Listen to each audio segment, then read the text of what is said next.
Good morning, students. Myself Satish Kalda welcomes all of you in my channel Ultimate Science. और आज हम लेके आए बेटा क्लास 10th पार्ट 4 कार्बन और उसके यौगिक। और आज के हमारे टॉपिक हैं समावयव और कार्बनिक यौगिकों के रासायनिक गुणधर्म। तो सबसे पहले बात आती है समावयव क्या होता है, इसे हम बोलते हैं आइसोमर्स। क्या है समावयव? किसी कार्बनिक यौगिक के वे रूप जिनका आणविक सूत्र तो एक समान होता है लेकिन संरचना अलग अलग है। मतलब क्या है? आणविक सूत्र जिसे हम इंग्लिश में बोलते हैं मॉलिक्यूलर फार्मूला, ये तो एक जैसा है लेकिन इनके क्या है, हमारे पास संरचना अलग अलग है। मतलब उनमें कार्बन परमाणु की श्रृंखला का अंतर होगा। इनमें कार्बन परमाणु की श्रृंखला का अंतर होता है। इन्हें हम क्या बोलते हैं? समावयव। जैसे अब यदि देखें, सबसे पहला ब्यूटेन। ब्यूटेन के समावयव। ब्यूटेन नाम से पता चल रहा है, ब्यूट मतलब 4 कार्बन और एन है, यानी कि कौन से समूह से बिलोंग कर रहा है? अल्केन से।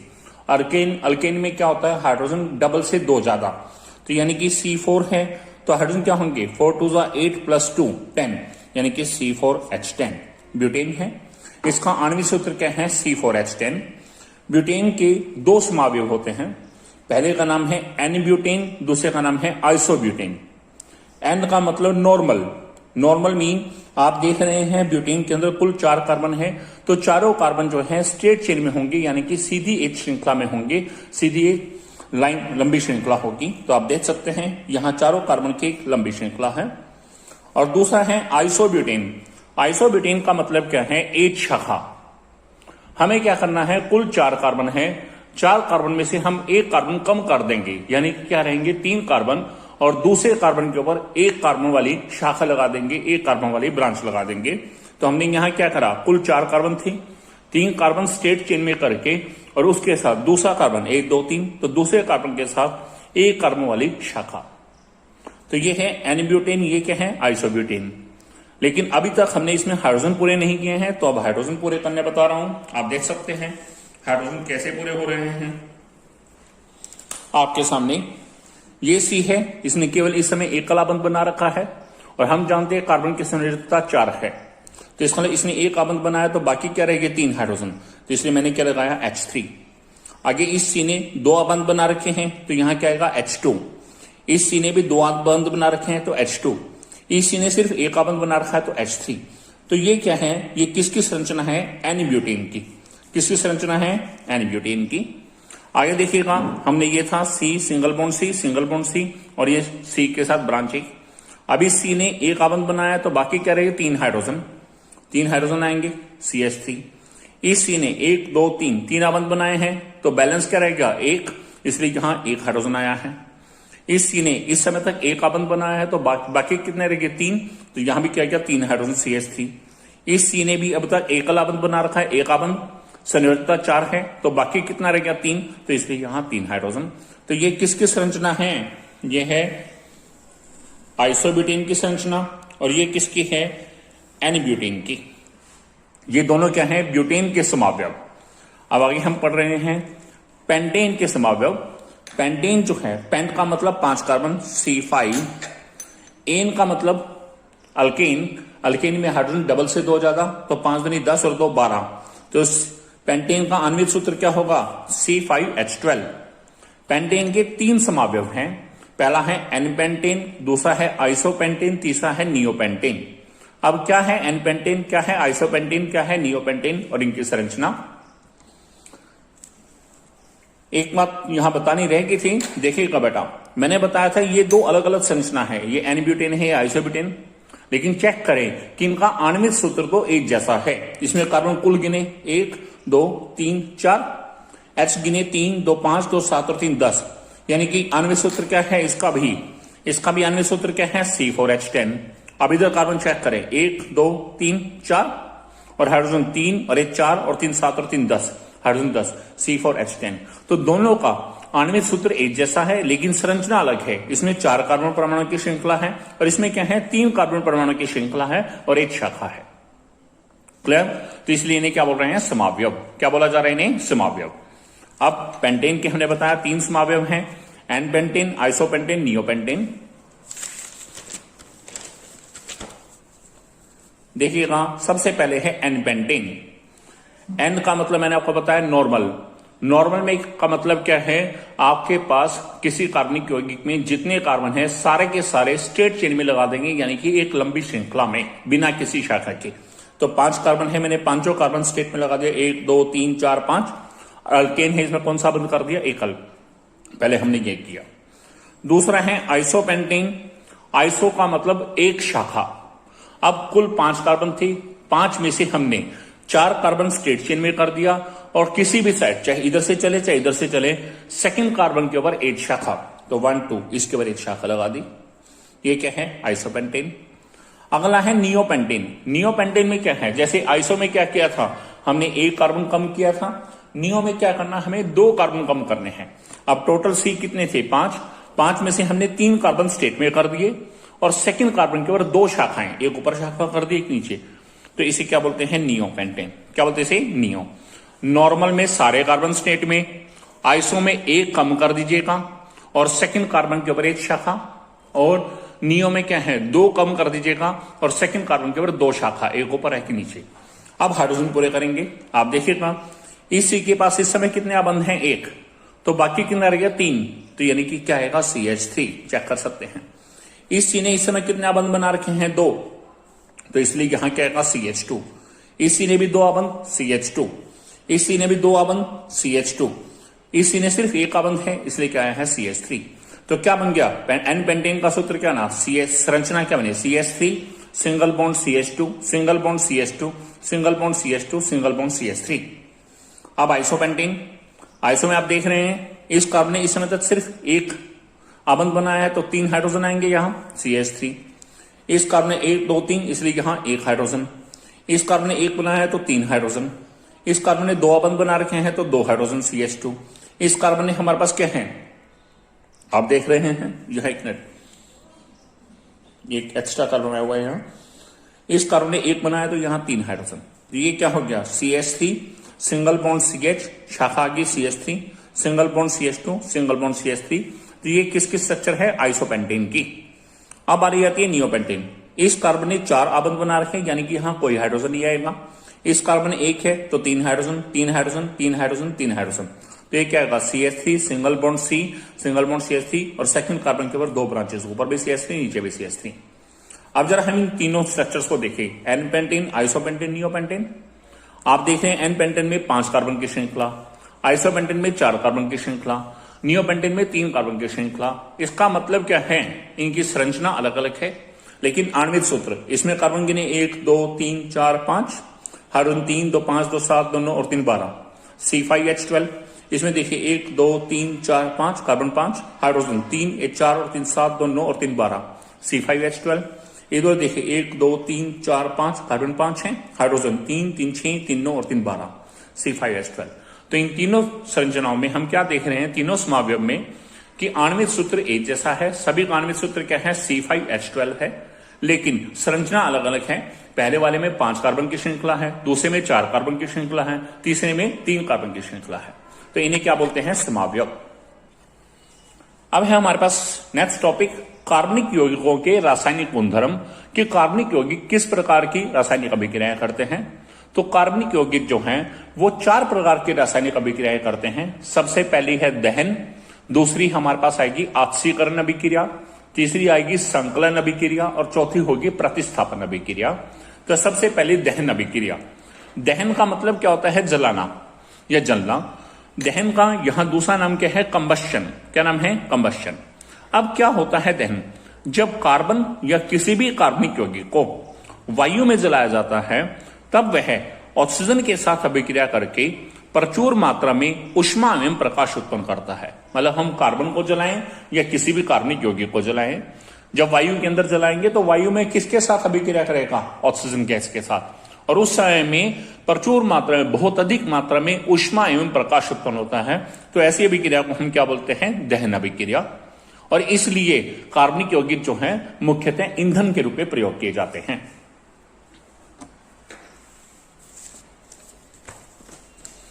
अब यहां कुछ उदाहरण देखिएगा। मैंने बोला है कार्बन को जलाएं या कार्बनिक यौगिक को। अब मैंने यहां कार्बन लिया, कार्बन क्या लिया है, सी।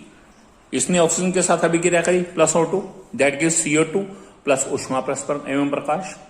अब मैंने यहां कार्बनिक यौगिक लिया है, CH4 ले लिया। CH4 जब O2 साथ अभिक्रिया कर रहा है, ऊष्मा प्रकाश तो बनना है, लेकिन यहां साथ में क्या बना, CO2 प्लस H2O। ऐसे अगला लिया है CH3CH2OH, इसे हम एथेनॉल भी बोलते हैं, इथाइल अल्कोहल भी, इस चैप्टर के एंड में ये टॉपिक में भी आएगा, plus O2, that gives CO2 plus H2O plus ऊष्मा एवं प्रकाश। तो आपने यहां क्या देखा, कार्बन को जला रहे हैं या किसी भी कार्बनिक यौगिक को जला रहे हैं? किसमें जला रहे हैं? वायु में। किसके साथ अभिक्रिया कर रहा है? ऑक्सीजन गैस के साथ। क्या बन रहा है? ऊष्मा एवं प्रकाश। कुछ परिस्थितियों में कार्बन डाइऑक्साइड है और कुछ परिस्थितियों में कार्बन डाइऑक्साइड प्लस वाटर दोनों हैं। तो कार्बन डाइऑक्साइड तो लगभग सभी जगह बन रही है। अब यहां एक बात आती है, मैंने आपको बताया हाइड्रोकार्बन दो तरह के हैं, एक संतृप्त हाइड्रोकार्बन, एक है असंतृप्त हाइड्रोकार्बन। संतृप्त हाइड्रोकार्बन को बोलते हैं अल्केन और असंतृप्त दो तरह के हैं, अल्कीन एंड अल्काइन। तो जब किसी संतृप्त हाइड्रोकार्बन यानी कि अल्केन को वायु की उपस्थिति में जलाते हैं, तब वह एक नीली स्वच्छ ज्वाला उत्पन्न करते हैं और उनका पूर्ण दहन होता है। तो याद रखिएगा, संतृप्त हाइड्रोकार्बन कोई भी ले लें अल्केन कैटेगरी का, चाहे मेथेन ले, इथेन ले, प्रोपेन ले, ब्यूटेन ले, पेंटेन ले, हेक्सेन ले, जब भी उसे वायु में जलाएंगे तो उस समय एक नीली स्वच्छ ज्वाला उत्पन्न होती है और उस समय उसका क्या है, संतृप्त हाइड्रोकार्बन का पूर्ण दहन होता है। अब आगे, जब किसी असंतृप्त हाइड्रोकार्बन, असंतृप्त में क्या है, अल्कीन है या अल्काइन है, इनका दहन किया जाता है तो वे धुएं वाली पीली ज्वाला उत्पन्न करते हैं। तो संतृप्त के केस में नीली स्वच्छ ज्वाला और यहां क्या है, धुएं वाली पीली ज्वाला उत्पन्न होगी। कई बार वायु की आपूर्ति पूरी ना होने पर, ध्यान रखिएगा संतृप्त हाइड्रोकार्बन ने कौन सी ज्वाला देनी थी, नीले कलर की ज्वाला, लेकिन कई बार क्या होता है, वायु की उपस्थिति पूरी नहीं है, वायु की आपूर्ति पूरी नहीं है, यानी कि वायु कम मात्रा में आ रही है।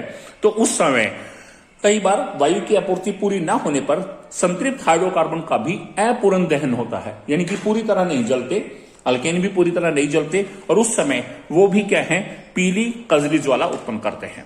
तो मतलब क्या है आपके पास, वैसे संतृप्त हाइड्रोकार्बन का जब वायु में दहन होगा, पूर्ण दहन होगा, उस समय कौन सी ज्वाला आएगी, नीली स्वच्छ ज्वाला। लेकिन यदि संतृप्त हाइड्रोकार्बन है, उनको वायु की आपूर्ति पूरी नहीं हुई, तो उस समय अपूर्ण दहन होगा, उस समय उनकी कैसी ज्वाला होगी, पीली कजली ज्वाला।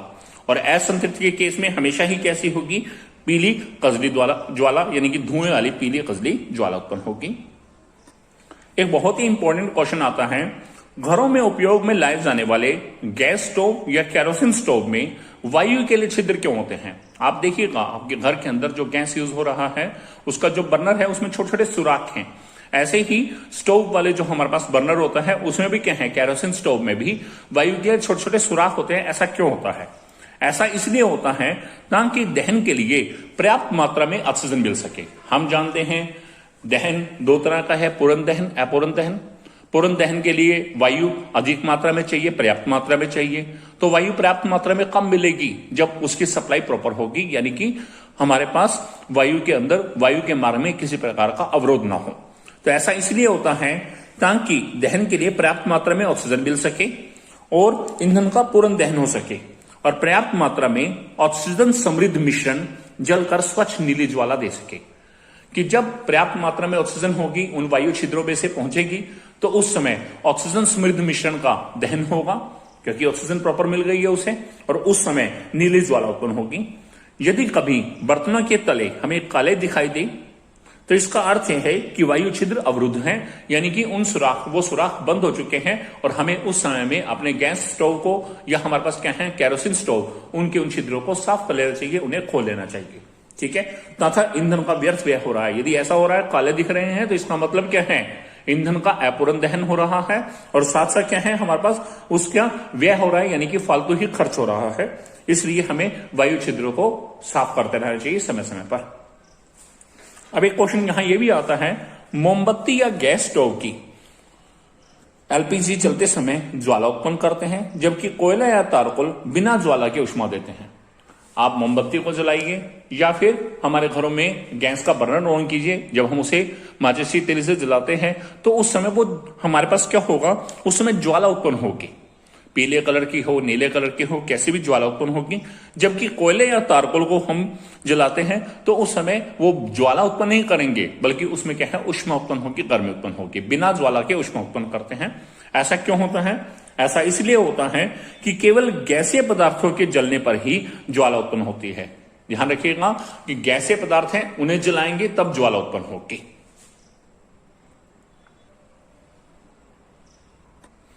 अब नेक्स्ट टॉपिक है कोयले और पेट्रोलियम का निर्माण, कि कोयले का निर्माण कैसे होता है, पेट्रोलियम का निर्माण कैसे होता है। तो सबसे पहले कोयले का निर्माण। कोयला लाखों वर्ष पुराने वृक्षों, फर्न तथा अन्य पौधों का अवशेष है। अवशेष का मतलब क्या है कि जब भी कोई पौधा या जीव मर जाता है, या हम ये कहें सड़गल जाते हैं पौधों के पत्ते, तो जमीन पर गिर जाते हैं, तो उस बचे हुए पदार्थों को, जो उनके पत्ते बच गए या उनका जो शरीर है, मृत शरीर है, उसको हम क्या बोलते हैं? अवशेष। तो कोयला जो है लाखों वर्ष पुराने वृक्षों, फर्न तथा अन्य पौधों का अवशेष है। संभवतः भूकंप अथवा ज्वालामुखी फटने के कारण ये धरती में चट्टानों की परतों के नीचे दब गए थे। मतलब क्या हुआ? लाखों वर्ष पुराने जब वृक्ष टूटे, फर्न टूटे या अन्य पौधे जो हैं जमीन पर गिरे, तो उस समय भूकंप या ज्वालामुखी आने के कारण वो चट्टानों की परतों के बीच में दब गए थे। तो धीरे धीरे उनका क्षय होता गया, क्षय मीन विघटन होता गया, और अंत में ये कोयले में बदल गए। तो इस प्रकार कोयले का निर्माण हुआ। अब बात आती है पेट्रोलियम और प्राकृतिक गैस का निर्माण। पेट्रोलियम को हम तेल भी बोल देते हैं। तेल तथा गैस लाखों वर्ष पुराने छोटे समुद्री पौधों और जीवों के अवशेष है। तो ध्यान रखिएगा, कोयला जो है वो कैसे है? लाखों वर्ष पुराने वृक्षों, फर्न तथा अन्य पौधों का अवशेष है। और जबकि तेल जो है, तेल और प्राकृतिक गैस, वो लाखों वर्ष पुराने छोटे समुद्री पौधों और जीवों के अवशेष है। यानी कि समुद्री पौधों और जीवों से बना है, और वो क्या है? हमारे पास स्थलीय पौधों से, या हम ये कहें फर्न से या वृक्षों से बना है। ठीक है, वो भी अवशेष है, ये भी अवशेष है। अब क्या होगा? तेल तथा गैस लाखों वर्ष पुराने छोटे समुद्री पौधों और जीवों के अवशेष हैं। उनके मृत होने पर उनके शरीर समुद्र तल में डूब गए थे। जब वो मरे तो वो सारे कहां रहते थे? समुद्रों में। तो वो सभी, उनका शरीर कहां चला गया? समुद्री तल पर, और समुद्री तल में डूब गए और गाद से ढक गए। गाद में कीचड़ आदि से वो ढकते चले गए। उन मृत अवशेषों पर बैक्टीरिया के आक्रमण से प्रबल दाब के कारण तेल तथा गैस का निर्माण हुआ। तो वहां बैक्टीरिया का आक्रमण हुआ, और साथ साथ क्या है? दबाव प्रबल होने की वजह से तेल और गैस का निर्माण हुआ। किनसे? इन समुद्री पौधों और जीवों से। कोयले तथा पेट्रोलियम को जीवाश्म ईंधन भी कहा जाता है। ध्यान रखिएगा, क्योंकि कोयला भी और जो है पेट्रोलियम भी, दोनों ही क्या है? मृत पेड़ पौधों और जीवों के अवशेषों से बना है, और अवशेषों को ही हम क्या बोलते हैं? जीवाश्म। तो कोयला पेट्रोलियम एक ईंधन है, और ये बना किससे है? जीवाश्म से, यानी कि मृत पौधों और जीव जंतुओं के अवशेषों से, इसलिए इसे जीवाश्म ईंधन कहा जाता है। अगली अभिक्रिया जो है कार्बनिक यौगिक का कार्बन यौगिकों का सेकंड रासायनिक गुणधर्म जो है वो है आत्सीकरण अभिक्रिया। आत्सीकरण को हम दूसरे नाम से बोलते हैं ऑक्सीडेशन रिएक्शन। क्षारीय पोटाशियम परमैंगनेट, पोटाशियम परमैंगनेट का रासायनिक सूत्र है KMnO4। क्षारीय मतलब इसमें थोड़ी मात्रा में क्षार मिलाया है, कोई भी NaOH मिला सकते हैं, सोडियम हाइड्रोक्साइड KOH मिला सकते हैं, या अम्लीय पोटाशियम डाइक्रोमेट। पोटाशियम डाइक्रोमेट का सूत्र है K2Cr2O7। अम्लीय मीन इसमें हमने थोड़ी सी अम्ल की मात्रा मिलाई है, 1-2 बूंदे अम्ल की मिलाई हैं। क्षारीय पोटाशियम परमैंगनेट या अम्लीय पोटाशियम डाइक्रोमेट की उपस्थिति में, इन दोनों की उपस्थिति में अल्कोहल कार्बोक्सिलिक अम्ल में बदल जाते हैं। यानी कि अल्कोहल क्या है? जिनका प्रकारात्मक समूह OH है, वे कार्बनिक यौगिक जिनमें OH प्रकारात्मक समूह है उन्हें बोलते हैं अल्कोहल। वे किससे बदल जाएंगे? कार्बोक्सिलिक अम्ल में, यानी कि जिनके अंदर प्रकारात्मक समूह COH है। यानी कि OH प्रकारात्मक समूह वाले कार्बनिक यौगिक COH प्रकारात्मक समूह वाले कार्बोक्सिलिक अम्ल में बदल जाएंगे। इस अभिक्रिया को आत्सीकरण कहते हैं। अब बात आती है आत्सीकारक। क्या होता है आत्सीकारक? इसे आत्सीकरण को बोलते हैं ऑक्सीडेशन। तो आत्सीकारक क्या होगा? ऑक्सीडेंट, या इसका दूसरा नाम है ऑक्सीडाइजिंग एजेंट। कुछ पदार्थों में अन्य पदार्थों को ऑक्सीजन देने की क्षमता होती है, यानी कि वे क्या करते हैं? अन्य पदार्थों को ऑक्सीजन दे सकते हैं, तो उन्हें हम क्या बोलते हैं? आत्सीकारक। जैसे यहां पर क्षारीय पोटाशियम परमैंगनेट या अम्लीय पोटाशियम डाइक्रोमेट, ये दोनों ही क्या है? हमारे पास आत्सीकारक है। अब जरा देखिएगा, एक उदाहरण बता रहे हैं।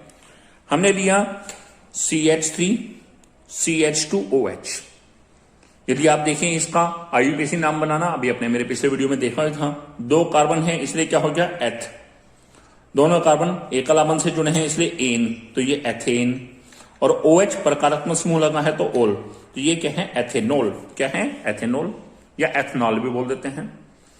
किसकी उपस्थिति में है, KMnO4 बटा OH नेगेटिव। OH नेगेटिव कौन देता है, क्षारक, इससे पता चल गया कि ये कौन सा है, क्षारीय पोटासियम परमैंगनेट। K2Cr2 बटा में H पॉजिटिव, H पॉजिटिव कौन देता है, अम्ल, इसका लिए क्या है अम्लीय पोटासियम डाइक्रोमेट। इन दोनों की उपस्थिति में क्या होगा, ये CH3 ऐसे कैसे रहेगा, ये CH2OH का क्या बन जाएगा, COOH।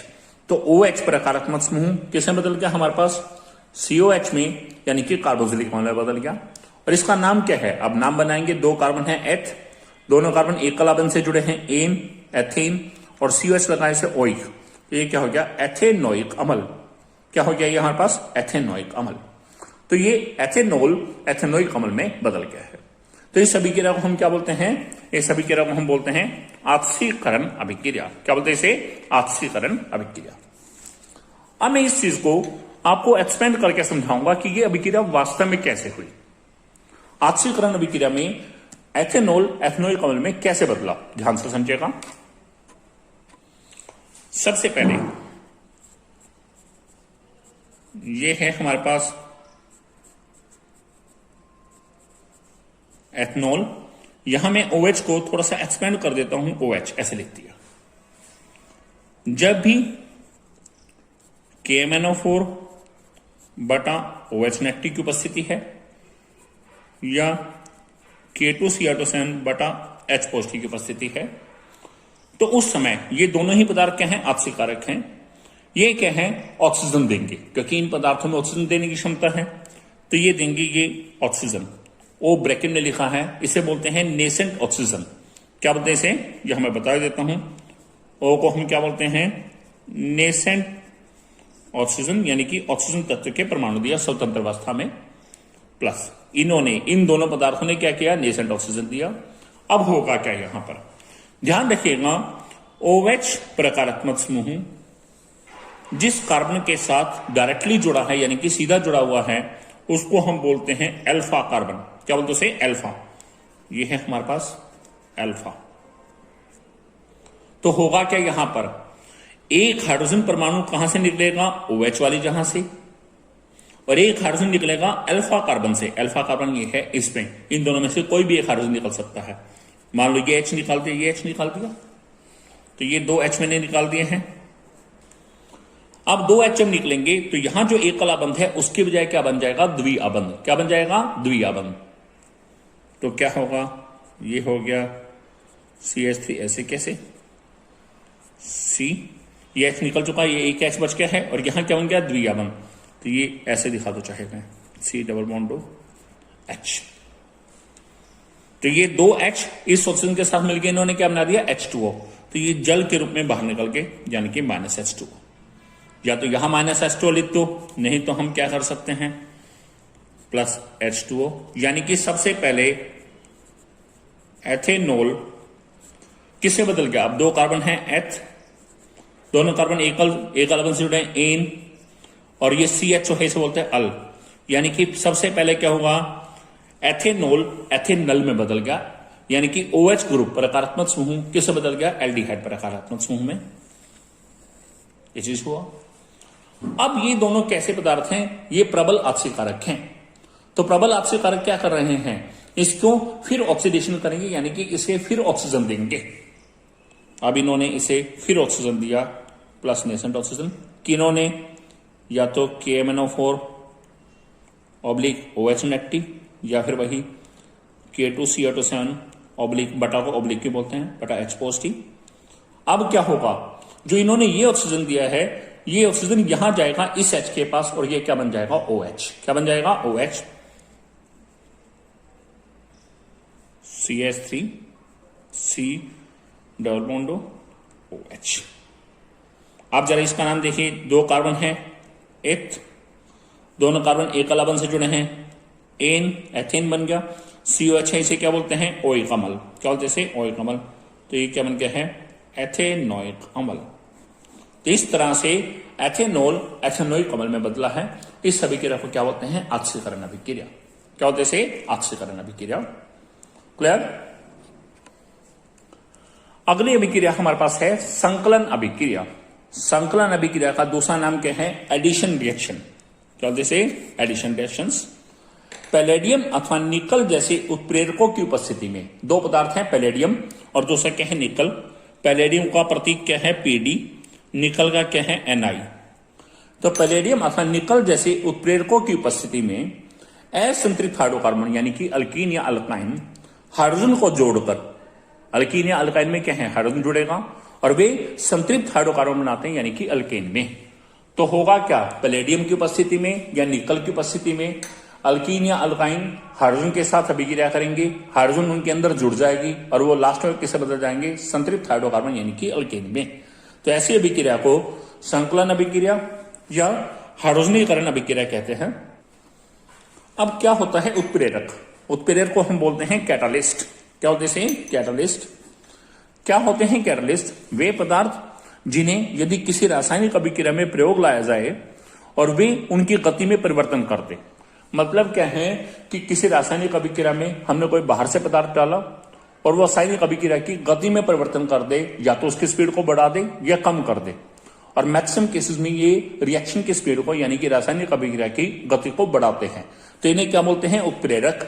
जैसे इस अभिक्रिया में पैलेडियम और निकल ये दोनों क्या है? उत्प्रेरक है। क्या है? उत्प्रेरक है। अब उदाहरण देखिएगा संकलन अभिक्रिया का उदाहरण अब आपके सामने है। C double bond C, R R R R, ये आर के हैं? अल्काइल ग्रुप हैं, यहां हाइड्रोजन भी हो सकता है। निकल या प्लेडियम की उपस्थिति में है, हाइड्रोजन गैस के साथ अभिक्रिया की है यानी कि मैंने क्या करा है? Plus H2। अब ये H2 क्या करेगा? हाइड्रोजन गैस क्या करेगा? यहां हाइड्रोजन तत्व के दो परमाणु हैं। अब ये क्या करेंगे? ये इस जहां अटैक करेंगे, इस द्विआबंध वाली जहां पे एक H जाएगा यहां, एक H जाएगा यहां, इस द्विआबंध का क्या बन जाएगा? एकल। तो ये एकल बन गया। कार्बन कार्बन के एकल। इस कार्बन के साथ दो आर थे, दो आर ये दिखा दिया मैंने, एक आर ये रहा, एक आर ये। तो इसके साथ क्या होगा? एक हाइड्रोजन यहां आके जुड़ गया तो ये H हो गया यहां। ऐसे ही सेम इस कार्बन के पास दो तो आर आगे और यहां एक एक्स्ट्रा क्या गया है? H। तो यानी कि H2 ने, हाइड्रोजन गैस ने कहां अभिक्रिया की? किस जहां पे जाके जुड़ी? द्विआबंध या त्रिआबंध वाले जहां पे, और लास्ट में किसने बदल गया? एकल आबंध में। यानी कि असंतृप्त हाइड्रोकार्बन किसने बदल गया है? संतृप्त हाइड्रोकार्बन में। तो ये असंतृप्त हाइड्रोकार्बन था, हमारे पास किसने बदल चुका है? संतृप्त हाइड्रोकार्बन में। तो इस अभिक्रिया को हम क्या बोलते हैं? संकलन अभिक्रिया। अब देखिए, निकल उत्प्रेरक का उपयोग करके साधारणतः वनस्पति तेलों का हाइड्रोजनीकरण किया जाता है। वनस्पति तेल जो है वो भी हाइड्रोजन गैस के साथ अभिक्रिया करेंगे। किसकी उपस्थिति में? निकल की उपस्थिति में। तथा वनस्पति घी का निर्माण होता है। वनस्पति तेलों में साधारणतः लंबी असंतृप्त कार्बन श्रृंखलाएं होती हैं। जो वनस्पति तेल हैं उनमें क्या है? असंतृप्त कार्बन श्रृंखलाएं हैं, लंबी लंबी असंतृप्त कार्बन श्रृंखलाएं, मतलब द्विआबंध या त्रिआबंध वाली श्रृंखलाएं हैं। तथा ये हाइड्रोजन गैस के साथ जब अभिक्रिया करेंगी तो इनकी द्विआबंध या त्रिआबंध वाली श्रृंखलाएं एकल आबंध वाली श्रृंखलाओं में बदल जाएंगी और उससे किसका निर्माण होगा? जंतु वसा या फिर क्या बोलते हैं? वनस्पति घी। जबकि जंतु वसा में संतृप्त कार्बन श्रृंखलाएं होती हैं। तो वनस्पति तेल में H2 ऐड किया, हाइड्रोजन गैस अभी हमने इसके अंदर गुजारी, हाइड्रोजन गैस इसके साथ मिलाई निकल की उपस्थिति में। निकल को क्या बोला था मैंने? Na। तो क्या बना है? वनस्पति घी। क्या बना है? वनस्पति घी। तो इस अभिक्रिया को हम क्या बोलते हैं? यहां पर हाइड्रोजनीकरण अभिक्रिया। और वैसे ही किस प्रकार की अभिक्रिया है? संकलन अभिक्रिया। कैसी अभिक्रिया है ये? संकलन अभिक्रिया। अब हमारे पास फोर्थ टाइप है प्रतिस्थापन अभिक्रिया। नाम से पता चल रहा बेटा, प्रतिस्थापन का मतलब किसी एक परमाणु को हम हटाएंगे या एक से अधिक परमाणुओं के समूह को हटाएंगे किसी कार्बनिक यौगिक में से और उसकी बजाय किसी दूसरे को प्रतिस्थापित कर देंगे यानी कि उसकी जगह पर रख देंगे। तो प्रतिस्थापन अभिक्रिया होती क्या है? वह रासायनिक अभिक्रिया जिसमें किसी एक प्रकार का परमाणु अथवा परमाणुओं का समूह किसी कार्बनिक यौगिक में दूसरे का स्थान ले लेते हैं। मतलब कोई कार्बनिक यौगिक है, उसमें से एक प्रकार का परमाणु या परमाणुओं का समूह बाहर निकलेगा और उसकी बजाय दूसरा वहां पर आ जाएगा, तो उन्हें क्या बोलते हैं? प्रतिस्थापन अभिक्रिया। ये अभिक्रिया कौन प्रदर्शित करते हैं? संतृप्त हाइड्रोकार्बन यानी कि अल्केन। जो संतृप्त हाइड्रोकार्बन या अल्केन सूर्य के प्रकाश की उपस्थिति में क्लोरीन गैस के साथ अभिक्रिया करेंगे और वो किस तरह की प्रतिस्थापन अभिक्रिया करके उत्पाद बनाते हैं। अब कैसे होगा? जैसे मैंने दिया CH4, CH4 क्या है? मेथेन, संतृप्त हाइड्रोकार्बन है। Cl2 क्लोरीन गैस के साथ अभिक्रिया की सूर्य के प्रकाश की उपस्थिति में, इसमें से क्या होगा? एक हाइड्रोजन बाहर चला गया और उसकी बजाय क्या आ गया है हमारे पास HCl। तो क्या बन गया है? CH3Cl। इसे क्या बोलते हैं? क्लोरोमीथेन। और जो H बाहर निकला दूसरे सेल से मिलकर क्या होना है? HCl। तो यहां पर क्या हुआ है? मैथेन में से एक हाइड्रोजन परमाणु बाहर निकला है और उसकी बजाय दूसरे तत्व का परमाणु Cl वहां पर आया है और इस तरह से उत्पाद का निर्माण हुआ है। तो इस अभिक्रिया को क्या बोलते हैं? प्रतिस्थापन अभिक्रिया। अब जरा देखिएगा, इसे मैं थोड़ा एक्सपेंड करके बताता हूं। मेथेन इस तरह से है, ये क्या है? CH4, Cl2 के साथ अभिक्रिया की, Cl2 ऐसे मान लीजिए, सूर्य का प्रकाश। अब हुआ क्या? मेथेन में से एक हाइड्रोजन बाहर निकाल दिया, ये बाहर चला गया। Cl2 में से एक Cl यहां उसकी जगह आ गया। तो उस समय बना क्या है हमारे पास? ये बना है CH3Cl। ये हाइड्रोजन इधर चला है, दूसरे सेल के साथ मिलकर इसने क्या बना दिया है? HCl। क्या बनाया? HCl। तो इस अभिक्रिया को क्या बोलते हैं? प्रतिस्थापन अभिक्रिया। बच्चे, उम्मीद करता हूं आपको ये टॉपिक बहुत अच्छे से क्लियर हो गया होगा। यदि आपको मेरा वीडियो अच्छा लगा है तो मेरे वीडियो को लाइक कीजिएगा, शेयर कीजिएगा, कमेंट कीजिएगा और मेरे channel ultimate science by Satish करला इसे सब्सक्राइब कीजिएगा। मिलते हैं नेक्स्ट वीडियो में नेक्स्ट टॉपिक के साथ। तब तक के लिए बाय, बेस्ट विशेस।